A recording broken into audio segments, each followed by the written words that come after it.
పంజాబ్లో election campaign మొదలుపెట్టారు. ప్రధాని నరేంద్ర మోడీ జలంధర్లో బహిరంగ సభలో ఆయన పాల్గొన్నారు. చాలా మంది పంజాబ్ ప్రజలు గౌరవం దెబ్బతినేలా మాట్లాడుతున్నారని విమర్శించారు. ప్రస్తుతం మోడీ సభలో మాట్లాడుతున్నారు. లైవ్ చూద్దాం. आज देश की युवा पीढ़ी भुगत रही है और इसलिए आप मुझे बताइए, एसवाल नहर, क्या पंजाब के किसान को पानी नहीं चाहिए? क्या पंजाब के किसान को पानी नहीं मिलना चाहिए? जो हिंदुस्तान का पेट भरता है, उस किसान की धरती मां को पानी से भरना नहीं चाहिए? भाइयों बहनों, किसान को पानी मिलना चाहिए और इसलिए हमने एक बहुत बड़ा हिम्मत से फैसला किया है कि सिंधु नदी का पानी, जिस पर हमारा हक है, जो पानी पाकिस्तान में चला जाता है, हिंदुस्तान के हक का पानी हम लाएंगे और पंजाब की धरती को वो पानी देंगे। भाइयों बहनों, हम उस प्रकार से काम करने वाले लोग हैं जिसके दिल दिमाग में विकास भरा पड़ा है, हिंदुस्तान की भावी पीढ़ी का भाग्य बदलने का फैसला। भाइयों बहनों, अभी बादल साहब बता रहे थे,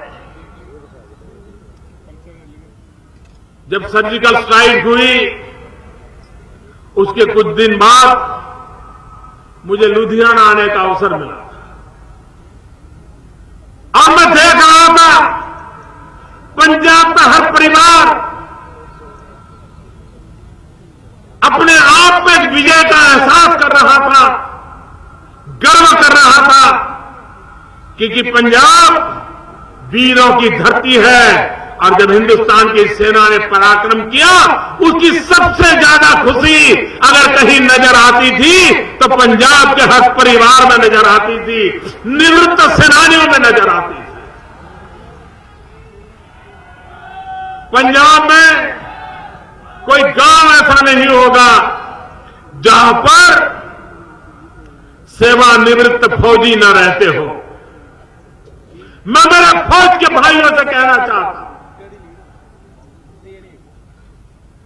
क्या आप नहीं चाहते थे कि देश के दुश्मनों को उन्हीं की भाषा में जवाब दिया जाए? कब तक हमारे सेना के जवान मरते रहेंगे? कब तक हमारे जवानों को शहीद करते जाएंगे? और तब जाकर के भारत की सेना भी पराक्रमी है। भारत की सेना किसी से कुछ लेना नहीं चाहती, लेकिन अपने लिए रक्षा करने के लिए सारे मार्ग उसको मंजूर होते हैं। आज सफलतापूर्वक सर्जिकल स्ट्राइक की हमारे पराक्रमी जवानों ने। भाइयों बहनों, फौज के निवृत्त लोग 40 साल से वन रैंक वन पेंशन, उसके लिए लड़ाई लड़ रहे थे कि नहीं लड़ रहे थे, मांग कर रहे थे कि नहीं कर रहे थे। हर चुनाव में आकर के ये कांग्रेस के नेता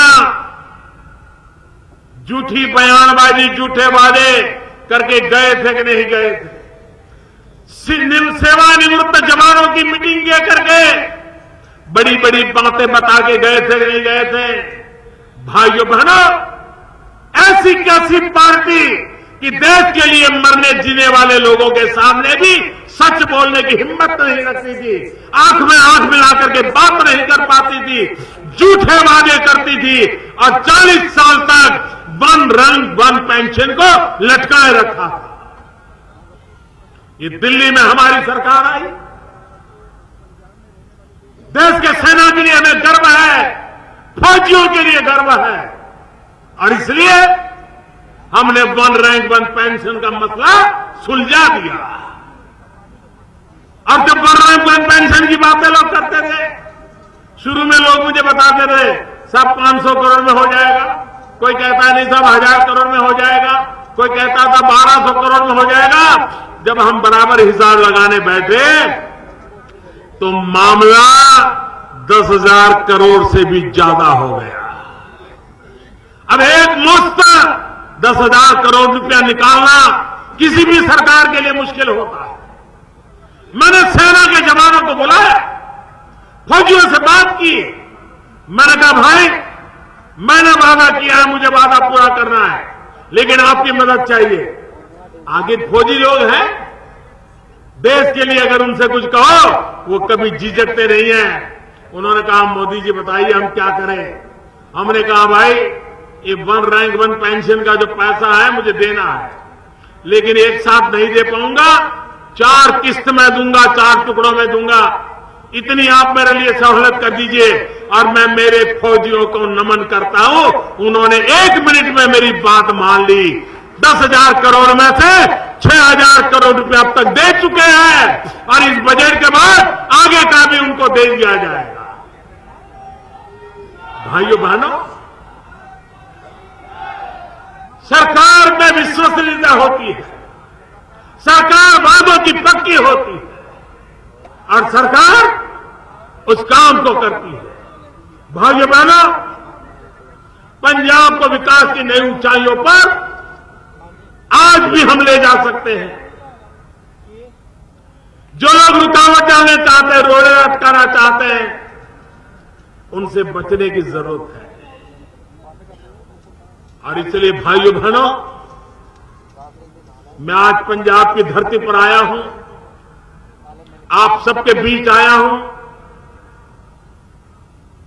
बजट का सत्र है, बजट की तैयारियां चल रही है, उसके कारण जितना समय दे सकता हूं उतना दे नहीं पा रहा हूं, लेकिन मैंने समय निकाल करके आपके बीच आया हूं।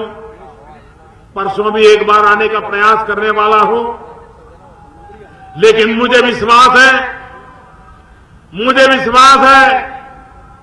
कि पंजाब इस बार एक नया इतिहास करेगा।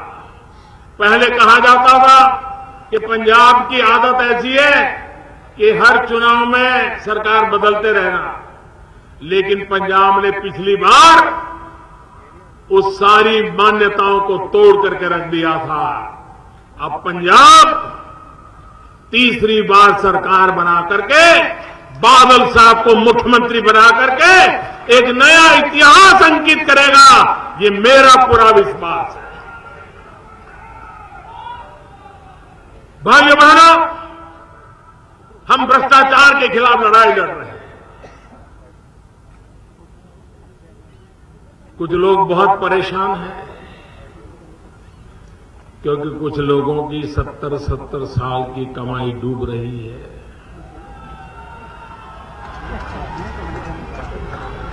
लूट करके जमा किया, वो खतरे में पड़ गया है।